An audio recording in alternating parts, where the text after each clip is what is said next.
Pernah nggak sih kamu lihat buku tebal kayak The 48 Laws of Power dan otak kamu langsung teriak, nggak mungkin, nggak bakal kelar. Tenang, kamu nggak sendirian. Buku-buku yang padat, yang isinya strategi jangka panjang dan butuh pemikiran mendalam, itu emang bisa terasa kayak tembok raksasa. Apalagi buat kita yang otaknya ADHD. Tapi, gimana kalau kita nggak usah melawannya? Gimana kalau kita justru meretas buku ini supaya cocok sama cara kerja otak kita?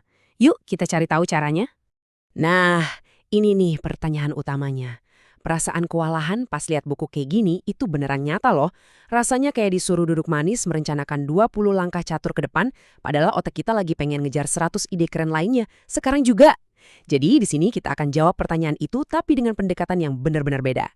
Oke, ini dia peta perjalanan kita untuk beberapa menit ke depan. Kita mulai dari ngeliat kenapa buku ini terasa susah banget, terus kita bakal bekali diri dengan alat-alat yang pas. Setelah itu, kita akan membalik beberapa hukum di buku ini buat dipakai menguasai diri sendiri.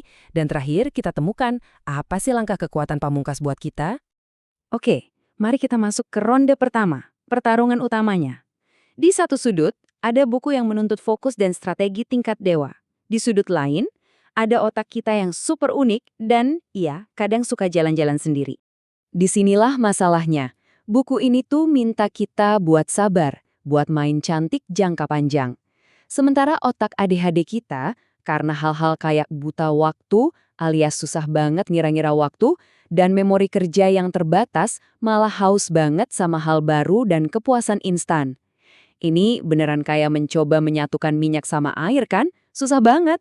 Jadi, daripada kita maksa otak kita masuk ke kotak yang jelas-jelas nggak muat, gimana kalau kita pakai beberapa trik atau hacks yang emang dirancang buat cara kerja kita?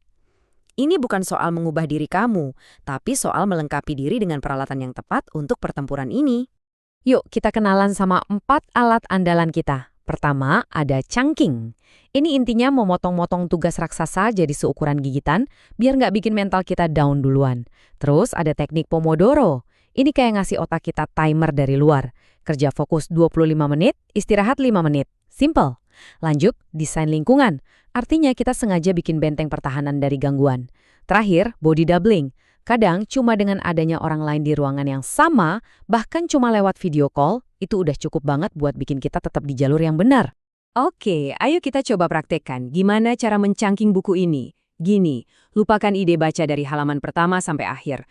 Cukup pilih satu hukum aja, apa aja yang judulnya bikin kamu penasaran. Baca ringkasannya aja, paling cuma beberapa paragraf. Terus, coba sambungin ke satu contoh. Mungkin dari film atau dari pengalaman kerja kamu. Udah? Beres. Kamu berhasil. Sekarang, berdiri, peregangan sedikit. Dengan begini, tugas yang tadinya kayak monster berubah jadi kemenangan kecil dalam 5 menit. Nah, sekarang kita sampai di bagian yang paling seru. Gimana kalau hukum-hukum yang tadinya dirancang buat mempengaruhi orang lain, kita putar balik dan kita arahkan ke dalam diri sendiri? Gimana kalau kita pakai ini sebagai senjata buat menguasai musuh terbesar kita, distraksi, kebiasaan menunda-nunda, dan rasa ragu sama diri sendiri? Robert Greene nulis ini maksudnya buat memfokuskan semua sumber daya ke satu target biar hasilnya maksimal. Oke, keren. Tapi coba kita terjemahin ini buat otak kita. Jadi, apa artinya ini buat kita? Ini adalah surat izin resmi untuk berhenti mencoba ngerjain semuanya sekaligus. Otak kita tuh nggak dirancang buat multitasking, tahu nggak? Yang ada itu cuma pindah-pindah tugas dengan cepat. Dan itu, sumpah itu nguras energi mental kita banget. Jadi, pakai hukum ini buat ngelawan rasa beku pas ngeliat daftar tugas yang panjangnya kayak nota belanjaan. Pilih satu aja. Kasih izin ke diri kamu buat hyperfokus ke satu hal itu. Kenapa? Karena menyelesaikan satu tugas kecil itu ngasih otak kita suntikan dopamin dan itu ngebangun momentum yang jauh lebih kuat daripada memulai 10 tugas tapi nggak ada satu pun yang selesai. Hukum ini intinya soal memproyeksikan rasa percaya diri biar dapat respek dari orang lain. Tapi gimana kalau kita terapin ini ke diri kita sendiri? Ini bisa jadi alat buat membangun keyakinan diri dari dalam keluar. Ini cara kita buat secara aktif melawan suara di kepala kita yang suka bisik-bisik, kamu nggak bisa, atau pasti gagal lagi. Suara yang jujur aja udah akrab banget buat sebagian besar dari kita kan? Banyak dari kita yang berjuang sama emosi yang naik turun atau sensitif banget sama penolakan. Nah, hukum ini ngajak kita buat bertindak seolah-olah kita udah jadi versi diri kita yang fokus dan pede. Ini bukan soal jadi orang palsu ya. Ini soal menggunakan tindakan kita buat membentuk pola pikir kita.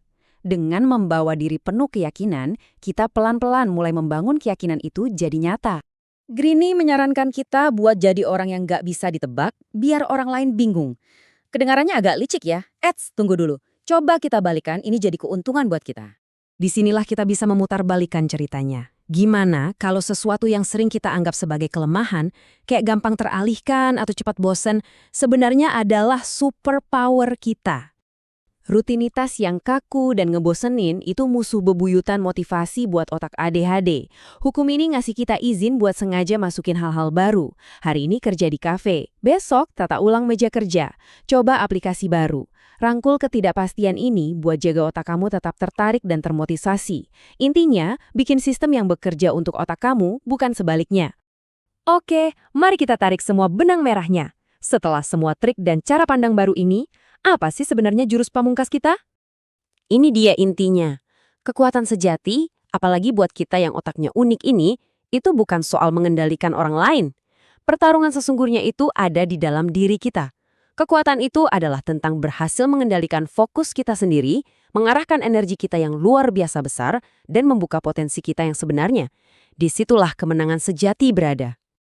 Jadi, aku tinggalin kamu dengan pertanyaan ini. Dengan alat-alat ini, dengan meretas cara belajarmu, dan membingkai ulang tantanganmu jadi kekuatan, hal mustahil apa lagi yang sekarang kayaknya bisa kamu raih? Kekuatan untuk menaklukkannya ada di tangan kamu.